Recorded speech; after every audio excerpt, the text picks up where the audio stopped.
Hello everyone and welcome back to my channel. Today's video will be my 2020 end of year reading survey. So I pretty much do this video every year. It's just kind of a tag where you wrap up your reading year and answer some questions relating to the books that you read throughout the year. I will link my 2019 video down below if you're curious. I will also link the creators video as well. I'm also going to link everything relating to my 2020 reading wrap-up stuff. So I'll link my 2020 reading and review video and my year in books from Goodreads and my Goodreads challenge as well. So if you want to know all of the books that I read, you can check out those lists. Alright, so there are like 23 questions, so let's just get into the tag. Question 1, how many books did you read? 193 books. Number 2, did you meet your goal? Yes, my goal is always at least 100 books. Number 3, your most read genre? Of course, it's romance. Number 4, longest and shortest book you read. The longest book I read was actually a reread, and that is After We Collided by Anna Todd. This is the second book in the After series, and this book is 674 pages. I also gave this 5 out of 5 stars. The shortest book I read was Ice Planet Honeymoon by Ruby Dixon. This is one of the novellas in the Ice Planet Barbarian series, and this was 60 pages, and I gave it 4 out of 5 stars. Question 5, favorite book published in 2020? I'm obviously going to list a few. So Chasing the Moon by S.M. Soto, Engagement and Espionage by Penny Reed, Southern Storms by Brittany Cherry, and Undercover Romance by Alyssa K. Adams. These are just some of my favorite books that were published in 2020. Favorite debut book in 2020? For this, I am going with The Bloody Bride by Brie Porter. This is a dark romance, it's a mafia arranged marriage. I really liked the characters and the romance. It was more of like a political mafia romance than it was like romance heavy. I feel like the romance is very slow burn and slow build. I really enjoyed the writing and the characters. Brie wrote a very interesting and different female character, and I really liked her. I am definitely going to continue to read all of Brie's future books. I feel like she just adds something new to the genre, and I just really enjoyed her debut and all the other books she did release in the year. Number 7, favorite book not published in 2020. Again, I'm going to list off a few because I can't help myself. The Simple Wild by K.A. Tucker, Keep Her Safe by K.A. Tucker I also really loved, Gypsy King by Devney Perry, The Dominator by D.D. Prince, and Undeniable by Melanie Harlow. Number 8, a book that lived up to the hype. For this, I'm obviously going to go with The Simple Wild by K.A. Tucker. I had heard so many good things about this book before I read it, and I think it won one of the Goodreads romance categories, I'm pretty sure. So I'd heard just wonderful things about this book, and it really lived up to the hype. I love this book so much, and it is one of my favorites of the year, obviously. And this just follows our female character who goes to Alaska to reunite with her father, who she has an estranged relationship with, and she ends up meeting a guy there, and it's just such a beautiful story. I really love it. Number 9, a book that did not live up to the hype. For this, I'm going to go with Beach Read by Emily Henry. Before this book came out, I know a lot of people got ARCs or just had early copies. Everybody was giving it 5 stars. Everybody was loving this book, and I expected to also give it 5 stars. I was very excited to read it. I ended up giving it 3 stars. I just couldn't connect to the characters. I just think I don't like books about writers. I just find it really boring for some reason. This book kind of went in every direction. It started off as kind of like hate to love, then it was more like friends to lovers, and I feel like this book didn't know if it wanted to be emotional or funny or light or heavy. It was just very confusing for me. I also feel like there wasn't enough romance, and when I'm reading a romance, I want there to be a romance. I feel like it was more about the characters and their writing journey, and I just really didn't care, and I didn't feel the connection between the characters either. So yeah, it just wasn't for me. I understand why everybody loves it. I feel like if you don't particularly like romance and like the genre, you'll probably enjoy this because it's not very romance focused. But as somebody who needs a lot of romance in their romances, it just didn't really do it for me. Number 10, a book that felt like the biggest accomplishment. I actually have 2 answers for this question. First is finishing the entire Renegades trilogy by Marissa Meyer. I am so proud of myself for actually finishing this entire trilogy in 2020. I have a really hard time finishing YA series for some reason. I really don't know why, but these books are pretty big and I managed to actually read them all. This one I read earlier in the year, and then these 2 I think I read in like October or something, so it took me a while, but I got to it, and I'm very proud that I actually read the series and I really love it, and I would highly recommend it if you're looking for a YA sci-fi kind of dystopian. It's about superheroes. It's really fun and I loved the characters. Another book that felt like an accomplishment is Midnight Sun by Stephanie Meyer.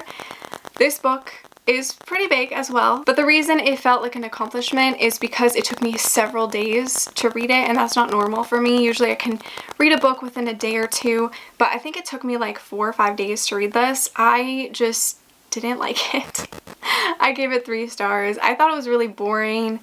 I love Twilight. I love all the characters, but Edward's POV was just boring and very repetitive, and I just didn't care as much as I thought I would. It took a lot for me to finish this book, and I'm very proud of myself for doing that. Number 11, favorite character. I'm gonna go with Celine Drake from Chasing the Moon by S.M. Soto. I loved Celine. I thought she was a great character. I feel like the reason why I love her so much is probably because I relate a lot to her and we have a lot of similarities, I guess. She is very sweet, very quiet, but also very thoughtful, and she does make some mistakes, but she owns up to them and she tries her best to fix what happened, and I just think she's a great character, and that book is going to forever stay with me. Number 12, least favorite character. I don't have one. I was trying to think of one, but I don't think I have a least favorite character, to be honest. I feel like this year it was either characters I don't think about anymore because the book was so forgettable, or I think about characters that just stayed with me, I guess. So I don't have like a least favorite character. Number 13, most shocking book / moment. I'm gonna go with The Dominator by D.D. Prince. The whole book.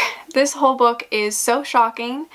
It is a dark romance, mafia, arranged marriage, and it's probably one of the darkest romances I have ever read. Like, it's very dark. I say trigger warnings for sexual assault and abuse. There is some very, very dark things that happen in this book. I don't know how many times I can say that it's very dark, but there was so many things that happened in this book that were just shocking. I still can't believe like I liked this book because I feel like I shouldn't, I guess. I don't know, but the whole book was very shocking. Number 14, favorite couple / OTP. I am obviously gonna go with Jen and Cletus from Engagement and Espionage by Penny Reed. I'm so happy that they are back in my life. I really love the whole Winston brother family, to be honest, but Jen and Cletus, there's something about them that I just absolutely love, and I am so happy that they're getting a long series and we're gonna see everything about them and their relationship, and it's all very exciting. They're like one of my favorite couples, like, of all time. I just think they're so great together, and I really, really loved this book. Number 15, the best written book you read in 2020. I kind of have 2 answers for this. I'm gonna pick Chasing the Moon by S.M. Soto. There was something about the writing in this book that I really loved. The way the author described places and the characters and just how they were feeling. And I'm a sucker for any books that have symbolism with moons and suns, and obviously this book had plenty of it. The writing to me was just very beautiful for some reason. I don't know. Could just be me. I'm not sure. But also, The Simple Wild by K.A. Tucker was beautifully written as well. I mean, I really like K.A. Tucker's writing in general, but I feel like it is extra special with this book for some reason. It's obviously one of K.A. Tucker's best, so I really enjoyed this one too.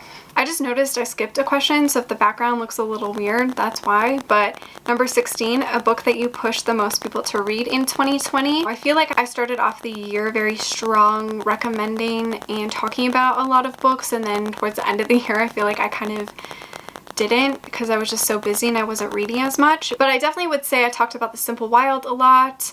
I definitely talked about Gabriel's Inferno. I mean, I made a lot of videos about it, so I probably pushed a lot of people to read it in 2020. I talked about Devney Perry a lot in the year as well, and maybe The Dominator by D.D. Prince. I definitely recommended that a few times and talked about it. So I would say those are probably like the books and authors I pushed a lot. Let me know if there was any book that I mentioned throughout the year that I pushed you to read or that you read because of me. I would love to know. Number 17, favorite book cover of the year. I obviously have a few choices. So I have Crave by Tracy Wolff. I really love this cover. I know a lot of people compare it to Twilight, but I still really love it. I think it's very pretty. Riven Knight by Devney Perry has a very pretty cover. Same with the first book, Gypsy King, which I will grab. There's something about these covers that I really love. Like, I don't know why. They're so unique, especially for romance. Like, this is a very unique style of cover, and the rest of the books in the series also have very pretty covers, but obviously these are my favorites in the series, so I do own them and I love the covers. Number 18, favorite adaptation. For this, I am probably going to go with Gabriel's Inferno. I've made countless videos about the Gabriel's Inferno adaptation, so I will link them all down below. Yeah, I really love them. They are very similar to the book. Obviously, that is what Passionflix does. I really liked the actors, and they had a lot of chemistry, and it was just a beautiful movie. I can't wait to see them do the next one. Number 19, what book made you cry the most? I obviously have two answers for this. The Simple Wild by K.A. Tucker and Chasing the Moon by S.M. Soto. I bawled my eyes out for both of these books. Number 20, what book made you laugh the most? For this one, I'm going with Undercover Bromance by Alyssa K. Adams. This is the second book in the Bromance Book Club series. This book, I don't know what it was, but it made me laugh so hard. There's one specific scene in here that I was laughing so hard that I was starting to cry. I don't even know why. It was so funny to me. I think I just pictured what it would actually look like, and I could not stop laughing. And like, even if I think about it now, like my eyes are starting to water because it's so funny to me. I think it's a library scene that I'm thinking of. And it involves the Russian, obviously, because he's hilarious. I cannot wait for his book. This book definitely made me laugh a lot. Number 21, a new favorite author you discovered in 2020. There's only one author that I discovered that I hadn't read before that I really love, and that is D.D. Prince. So obviously I read The Dominator and really enjoyed this, and then I did read 4 or 5 of her other books and really enjoyed them as well. So she's definitely a new author that I really love and I will continue to read from in the future. 22, guilty pleasure read of the year. For this, I'm going to go with the whole Mindfuck series by S.T. Abbey.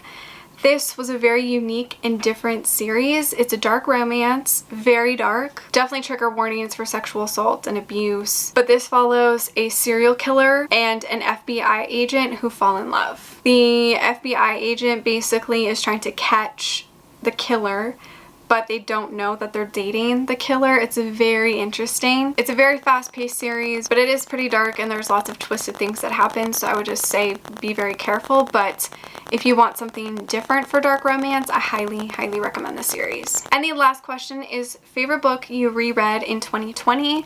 For this, I'm obviously going to go with Beard Science by Penny Reed. This is the 3rd book in the Winston Brothers series, and this is actually like Cletus and Jen's first book. I reread this before reading Engagement Espionage, and I'm really happy I did because it was so nice to remember how they fell in love with each other and just see the beginning of their relationship, and I really loved rereading it and just seeing the family again. It's also a weird experience rereading some of these books in the series when you know how everything ends and you see the way that Penny Reed kind of dropped things or like little hints here and there, and it kind of just makes more sense. I feel like I need to do a whole reread on the entire series, but I'm so glad I reread this in 2020. So that was it for my 2020 end of year reading survey.